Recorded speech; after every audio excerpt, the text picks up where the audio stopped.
Hey guys, this is Mary Jane, and for the next series of videos, we are going to talk about our IELTS writing tips. So let's get started. Oops, let me move this one. Okay, all right, now, so many IELTS test takers actually spend a lot of time training to write what we call top notch essays. So, for you to be able to achieve a desired score, they stuff their essays with very uncommon vocabulary, or they overuse complicated grammar, or also perhaps they write too many words. But are these means really necessary?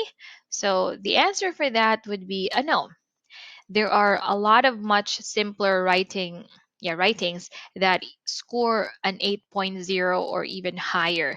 So this is because you don't really need any special knowledge. The examiner will assess your writing and not your thoughts. So even simple but what we call accurately expressed ideas score better than those which are really, really complicated. Now, for you to be able to succeed in the IELTS, you just really need to be accurate. And then all you need to do is for you to be able to write simple things well. So even those who are very well trained candidates actually often lose points on the IELTS because of some writing mistakes that they have. So it's either they go off topic or then they try to just really write too many words. So let's move on to our first tip. So the first thing is you have to read the question. Understanding what the question asks you to do is crucial for you to be able to achieve a good score. So that's why always read your question thoroughly and then try to cover all the points you're asked to write about. So, for example, you have here the government should pay to the parents of very young children so that one of them can stay at home and look after their children. What do you think are the pros and cons of this policy? Justify your answer and include any relevant examples from your own knowledge or experience. So, for this question, it actually asks you to do two things. You have to be able to give pros and the cons, and then you have to give some examples also. So just remember, if you're going to fail to complete one of the requirements that the task asks you, so this will of course result for you to get like a really low score. So just be very careful for that one. All right, moving on. Let's have number 2. So you have to read what you have written. So go back and then read the paragraph you have just written before you start the next one. So you may think that this is a waste of time. So if you think this is a waste of time, then you'd be wrong. So it's important to be able to link your paragraphs together. What let's say what easier way to do that than just to read what you have written. All right, next, let us have our third tip.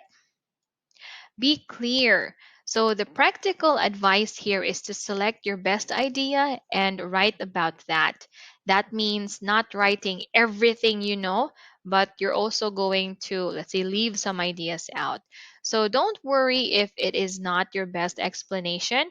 All you need to worry about is whether it is your clearest explanation. That is your goal. Next, for number 4, so write about what you know. Again, you are being tested on the quality of your English, not the quality of your ideas. So they are two very different things. So you shouldn't worry about finding the right answer. All you need is a very simple idea wherein you can clearly describe and justify. Next, let's have number 5. Okay, this is number 5, by the way. All right, so for this one, you just have to follow the standard structure.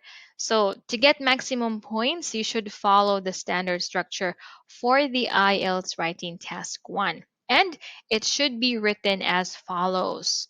So you have to be able to have your introduction.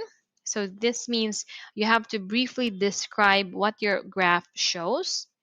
Next would be your overview, wherein you're going to state your main trends. Next is you're going to give specific details. So you're going to describe specific changes and then you're going to provide data. Now, this would be the structure for the IELTS writing task too. So this is what we call a backbone. So your writing should have a backbone.